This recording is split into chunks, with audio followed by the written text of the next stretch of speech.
আপনারা নিশ্চয়ই জানেন ইউরোপ কিন্তু একটা এনভায়রনমেন্ট কান্ট্রি দেশ, অর্থাৎ তাদের যে এনভায়রনমেন্ট আছে, তাদের যে পরিবেশ বান্ধব একটা দেশ। তারা পরিবেশকে নষ্ট না করার জন্য, পরিবেশকে সুন্দর রাখার জন্য সব রকম কার্যক্রম করে। দেখবেন আমরা বাংলাদেশে একটা চুইংগাম খেলে হয়তো রাস্তায় ফেলে দিই, বা চুইংগামটাকে বক্সে ফেলি না, বা একটা যে কোনো একটা পলিথিন ইউজ করলে, বা আপনার চিপসের প্যাকেট ইউজ করার পর আমরা এটা ফেলে দিই। বাট ইউরোপে কিন্তু এই জিনিসটা না, তারা এনভায়রনমেন্ট ফ্রেন্ডলি খুব পরিমাণে চিন্তা করে কিভাবে এনভায়রনমেন্টকে ঠিক রাখা যায়। এই রিলেটেড যে বিজনেসগুলো বাংলাদেশের সাথে সাথে করা যায়, এটা কিন্তু খুব ভালো একটা বিজনেস বাংলাদেশে হতে পারে। আপনারা অনেকেই জানেন যে হ্যান্ডমেড অনেক জিনিস তৈরি হয়, কচুরির পানা দিয়ে দেখবেন আপনি তৈরি হয়, যেই জিনিসটা আপনার মাটিতে অ্যাবজর্ব করতে পারে এবং সার তৈরি হয়। কচুরি পাতা, ন্যাচারাল পাতা, সন, বন, আপনার হ্যান্ডমেড যেই জিনিসগুলো আছে, অর্থাৎ আপনার দেখবেন যে বাথরুমের মধ্যে যে শোকেসগুলো আছে, অর্থাৎ রুমের মধ্যে যে শোকেসগুলো আছে, বা কাপড় রাখার যে বক্সগুলো আছে, এই বক্সগুলোর ইন্টারন্যাশনাল মার্কেটে হ্যান্ডমেডের ডিমান্ড অনেক।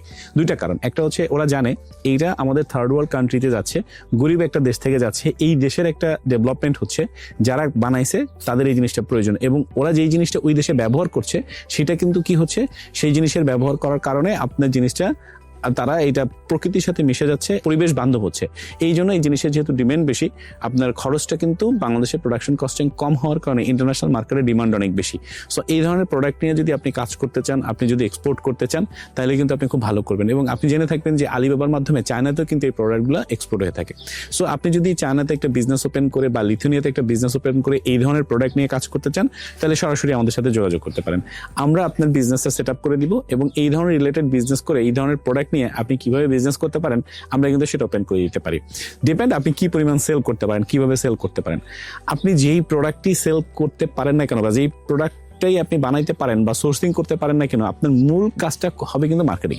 অর্থাৎ আপনার টার্গেটেড কাস্টমার কারা, তাদেরকে কোন প্ল্যাটফর্মে আপনি তাদেরকে টার্গেট করছেন, Facebook, LinkedIn, YouTube or any other মাধ্যম, যেটাতেই আপনি টার্গেট করেন না কেন, সেই টার্গেট অনুযায়ী যদি আপনি তাদেরকে ক্যাচ করতে পারেন এবং আপনার প্রোডাক্টটা আপনি সেল করতে পারেন, যেই প্রোডাক্ট বা যেই সার্ভিসই হোক না কেন, আপনি উইন করবেন। তাহলে আপনারা যদি এই ধরনের আরো প্রোডাক্ট নিয়ে কাজ করতে চান, বা আপনার যদি কোনো প্রোডাক্ট থাকে, সেই প্রোডাক্টটা যদি আপনি প্রডিউস করতে চান লিথুয়ানিয়াতে বা চায়নাতে, আমাদের সাথে যোগাযোগ করতে পারেন। আমরা প্রোডাক্ট অ্যানালাইসিস করে দিব যে আপনি লিথুয়ানিয়ান মার্কেটে বা এইটা ইউরোপিয়ান মার্কেটে আপনি কিভাবে বায়ার ফাইন্ড করতে পারেন, কিভাবে খুঁজে পেতে পারেন, আমাদের সাথে সরাসরি যোগাযোগ করতে পারেন।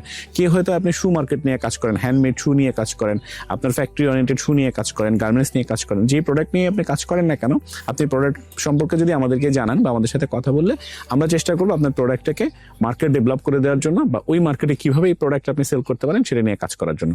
দেখা হবে অন্য কোনো ভিডিওতে। আজকে এই পর্যন্তই, টাটা।